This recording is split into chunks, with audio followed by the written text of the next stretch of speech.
this video, we will explore how the 2000s experienced a surprising design revolution, with car manufacturers drawing inspiration from the past to shape the future. During this era, several automakers revived iconic design elements from the 1950s, igniting a retro revolution in the automotive industry. Featuring chrome accents, sweeping curves, and bold lines, the cars of the mid-century made a striking comeback, merging the 1950s with the technology of the 2000s. Let's dive into how these vehicles captured the hearts of drivers and dominated the 2000s. These cars will be mentioned in chronological order from oldest to newest. But first, let's ask the question that's on all of our minds. Why the 1950s? It's because the 1950s marked a golden era for American car design. It was a period when vehicles stopped being basic transportation and became symbols of freedom, status, and progress. World War II had just ended and people were looking ahead to a bright future. Their designs represented the future, as these cars came with sleek, rocket-like tail fins and shiny chrome grills. The cars of the 50s embodied the post-war optimism for a thriving America. Fast forward to the 2000s, and automakers realized that drivers were seeking more than just modern performance. They wanted a connection to the past, a time when cars were fun and bold and charmed with personality that the cars of the 2000s did not really have.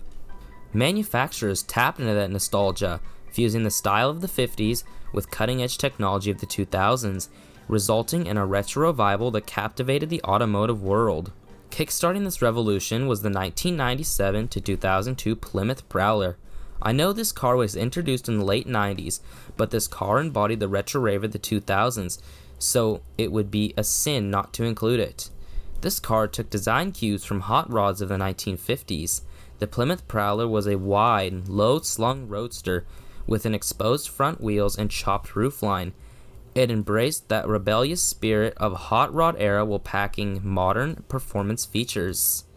Although on the outside it looked like a beast, there really wasn't a beast under the hood, as this only came with one engine, a 3.5-liter V6, producing 253 horsepower and 255 foot-pounds of torque. This engine, paired with a 4-speed auto, got the Prowler up to 60 in 5.9 seconds.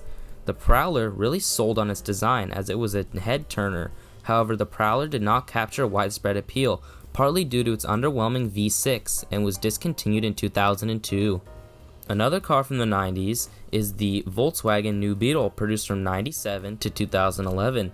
It was a direct nod to the original Beetle of the 50s, and the new Beetle brought back its classic rounded shape and playful personality.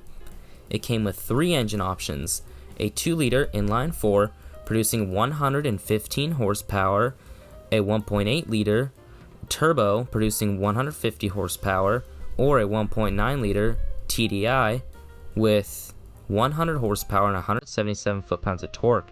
The turbo model got the best 0 to 60 in just 8.4 seconds.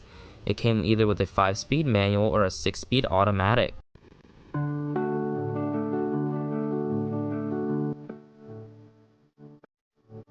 Maybe the sun will shine today.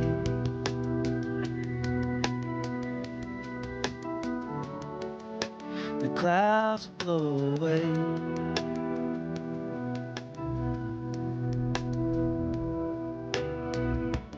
Maybe I won't feel so.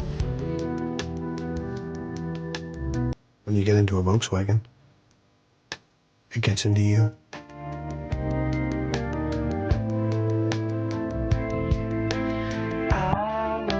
Try to understand. Then we see the new Millennia, with the Mini Cooper starting in 2000, which is still being produced today.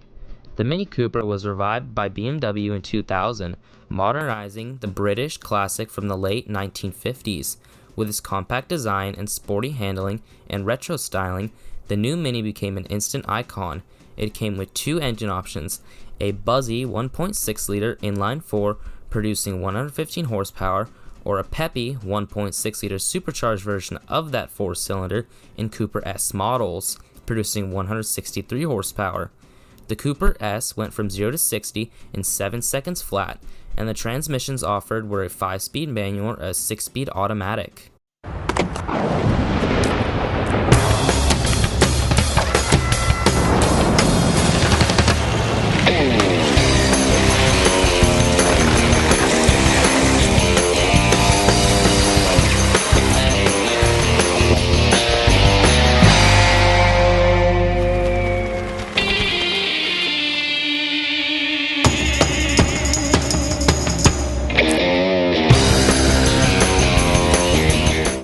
Then in 2001, we see the Chrysler PT Cruiser, which was produced from 01 to 2010. The PT Cruiser wasn't just a throwback to the 1950s, but a blend of various retro eras. And in my opinion, it didn't do really well, because I mean, come on, look at the thing. The thing's fugly. It took inspiration from the 30s all the way up to the 1950s, with its high roofline and distinctive grille. It took inspiration from classic cars of the past, but was packaged as a practical modern compact car. This came with two engines, a base 2.4 liter with 150 horsepower and 162 foot-pounds of torque, and a turbocharged version of that 2.4 liter with 215 horsepower in the GT model. This model sprinted the car up to 0 to 60 in 7.2 seconds. Although how ugly it looked, the PT Cruiser became an instant hit, blending retro charm with everyday utility. Although its popularity waned as the decade wore on, people were just sick of the look of that PT Cruiser.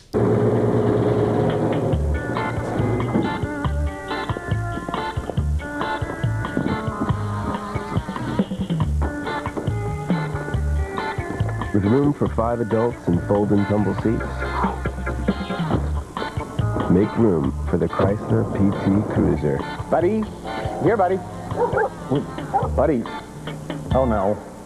Get a Chrysler PT Cruiser, now available starting at $16,500. Going to 2002, we see the last-gen Ford Thunderbird being released. This car was originally introduced in 1955 and inspired this model, as this car paid homage to the original with its round edges, classic grille, and two-seater layout, aiming to capture the looks of its predecessor. It came with a 3.9-liter V8 producing 280 horsepower and 286 foot-pounds of torque. And with a standard 5-speed auto, this car got up to 0 to 60 in 6.7 seconds. Despite all this retro charm, the Thunderbird struggled to maintain long-term interest and was discontinued in 2005.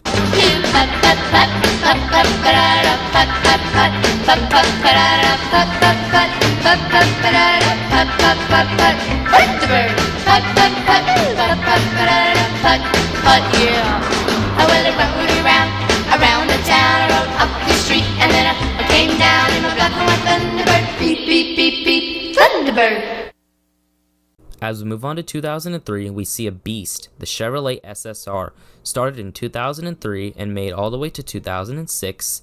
The SSR was a weird hybrid of a pickup truck and a hot rod that was inspired by the 1950s love of custom cars. With its curvy lines, retractable hardtop, and wide stance, showed direct nods to its past, but it packed modern power under the hood, as this was no wimp. As under the hood of these early models, you can find one of GM's best V8s, the 5.3-liter Vortec, which came with 300 horsepower. Initially, later upgraded to the 6-liter LS2 V8 with 390 horsepower and 405 foot-pounds of torque. With the 6.0 under the hood of the SSR, could make it sprint from 0 to 60 in just 5.5 seconds. It came with either a sluggish 4-speed auto or a fast-shifting 6-speed manual. While its design turned heads, the SSR's high price and niche appeal led to a short production run. Last but certainly not least in this wave of retro cars was the Ford GT, which was produced for only one model year, from 05 to 06. This car was a beast. Inspired by its older brother, the GT40 race car from the 60s, the 05 Ford GT took classic race car design elements like round headlights and a low-slung body, but infused with cutting-edge performance. This car came with a 5.4-liter supercharged V8 producing 550 horsepower and 500 foot-pounds of torque. With this engine, you could achieve the 0 to 60 mile per hour test in 3.3 seconds with a top speed of over 200 miles per hour as well. It came with a 6-speed manual.